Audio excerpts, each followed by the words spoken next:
I can be looking at data in the past, and secretly I'm sitting there going, I do not have any idea what this means. This week's show, we're calling Listen In with Datarithm, why CMOs love/hate data. We all know that there isn't a CMO in the business nowadays that isn't going to tell you that their work is data-driven, data-fueled, et cetera, et cetera, et cetera. But I would contend that there's also a lot of those same CMOs that if you get them to a bar and you're having a cocktail, they're going to tell you how much they hate data. Our guests today are a couple of gentlemen who ought to be able to help us figure this out, this love-hate relationship.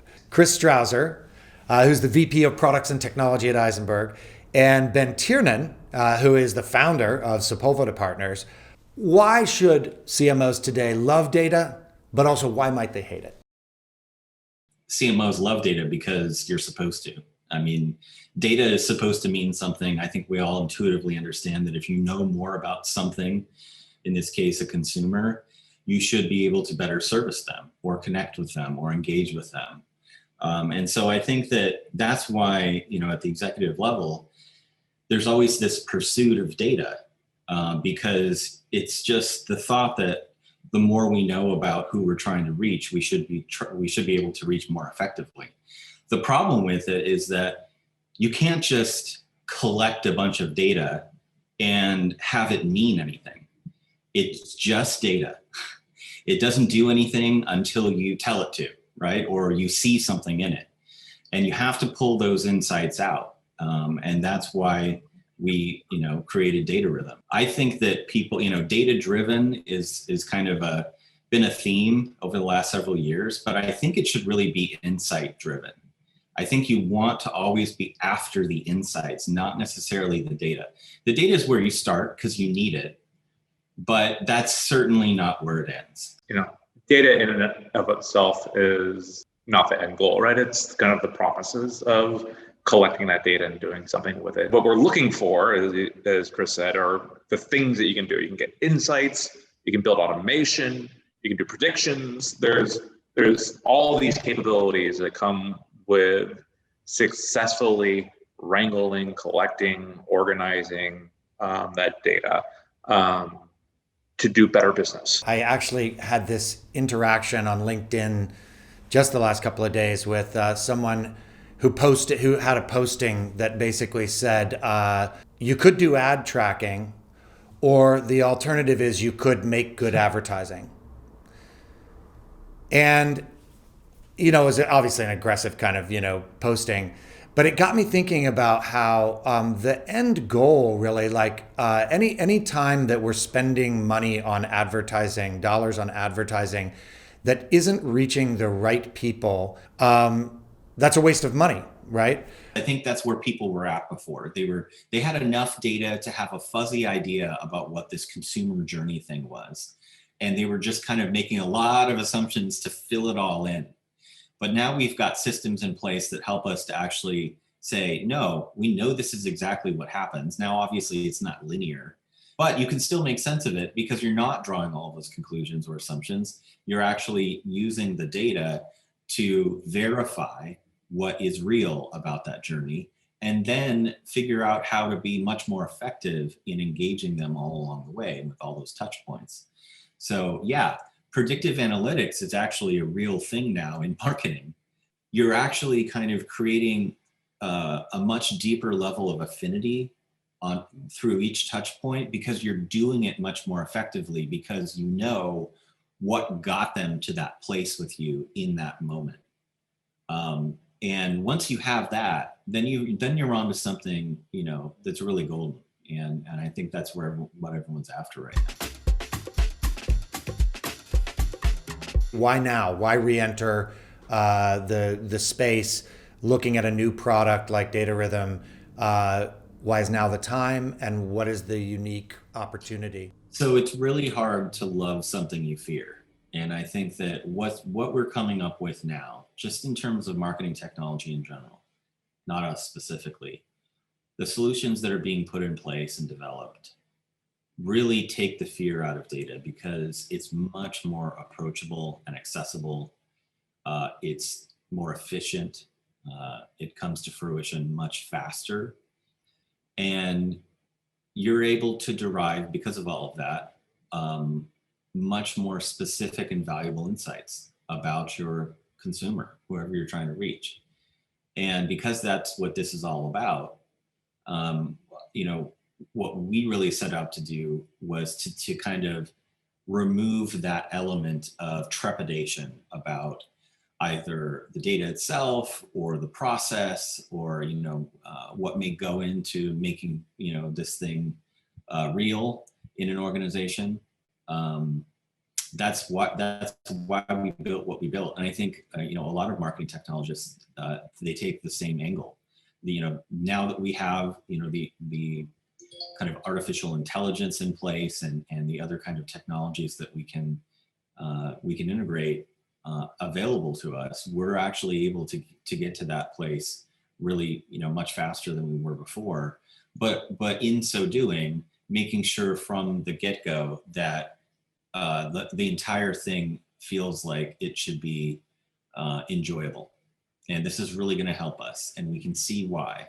Before we've even built anything, we can see that light at the end of the tunnel, and it shines very brightly. It's not so dim anymore. And so that's what this is all about for me, and I know for Ben as well. It's about making sure that whoever we're speaking with, whether it's an executive or someone in kind of mid-management, that they just don't feel as scared of it as they used to. And that's kind of what we lead with, is making sure that they, we may not say that, but in initial discussions, we're trying to make sure that people understand this is totally attainable, and it's not going to feel nearly as bad as you think it might, trying to get through all of this. In fact, I think you'll actually enjoy it, because there's a lot of benefits you're going to derive from this, on top of just putting a data intelligence system in place. And kind of actually the question goes back to your last question as well. Why does Datarithm exist, right? And it's solving a business problem. There's just a huge explosion of variation, just driven by kind of evolving user behaviors, right? And if you want to have a relationship with those with those potential users, potential clients, or maybe their existing clients, you have to be on those platforms. You have to be speaking on those platforms, and simply monitoring, simply monitoring is the first challenge, and then generating meaningful and useful insights out of what's happening is the second. So you have this explosion, and so just handling the complexity of this explosion of instances of marketing, it needs to be handled in a way that's meaningful for a manager, so they can make decisions, so they can monitor it, so they can get an insight, so they can choose something, choose a way forward. And Datarithm is not just a data visualization tool, but that's the way a lot of people experience it, has that kind of expertise, or those capabilities built in to make meaning out of all those different platforms and all those different interactions. Just a level set, what's new about Datarithm and products like it? I mean, are we at the moment where for the first time in your careers, both of you through your different lenses are like having that moment of, it's alive? I would say yes. I think we're finally there. I think probably maybe even 5 years ago, I would have said no. We just had a customer who wanted to bring in 75 plus data sources. That only really took us a handful of weeks to actually implement and do the modeling on the back end and get them to a point where they had 10 to 12 different dashboards they were working for, and it was spreading through different divisions internally, and different stakeholders were jumping on board once they saw it. 5 or 6 years ago, that wasn't happening so quickly. It was taking some time to get there. And I think that's what exasperated the whole thing, because when you have, especially executives, they keep checking back in on progress. and all you keep saying is still working on it, you start get really fatigued because you think this just never ends. And it's like, I'm never going to stop putting money into it. It seems like we're never at, the completion of any of the phases. Like there's always some problem. I see less of that now. And I see the true ROI, kind of is measurable and felt within the organization. And it doesn't feel like a never-ending process anymore. It doesn't feel like an impossibility like it did just, a handful of years ago. It also strikes me that reading between the lines, this product is also helping to get everyone inside the company and the organization much more closely to being, on the same page with one another. I mean, have you all found that the process of applying this type of leading edge data solution at companies is solving problems other than just data problems? Oh, absolutely. And I mean, we talk about, we can bring in a lot of streams of data and do something with it, basically, is the part we're talking about. But getting those streams of data, making sure that they're correct, getting access to them, making sure they're correctly structured, having a system that everyone agrees on, we're all going to use, and is going to be our source of truth. Like those are operational issues behind which there are kind of, I don't know, gladiator level kind of battles, that kind of boardrooms. They do surface up worthwhile discussions about data governance and some of the things that Chris touched on as well. And we've, often a simple request is like, here's the data request sheet, here's what we need, and just watch things go. and there's some useful discussions that actually it's helpful to have kind of a consulting arm around, like just kind of helping people, because we've seen these conversations before and we've seen them unfold, and we can start to give some of our past expertise on just getting how they are resolved organizationally. We always want our strategy to also reflect what we're learning about performance. Does Datarithm have a particular way of kind of lighting up that those learnings from the actual performance of the work that we do?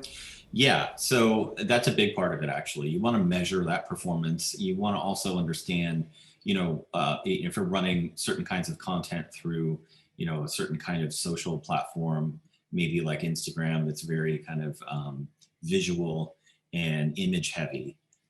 You might want to play around with what you're doing through that channel with those visual effects and whatever copy may, coincide with it, and see, because you're kind of doing an A/B test at that point, what kind of creative is performing better than the other. And that's very evident through the visualizations that we build for our customers.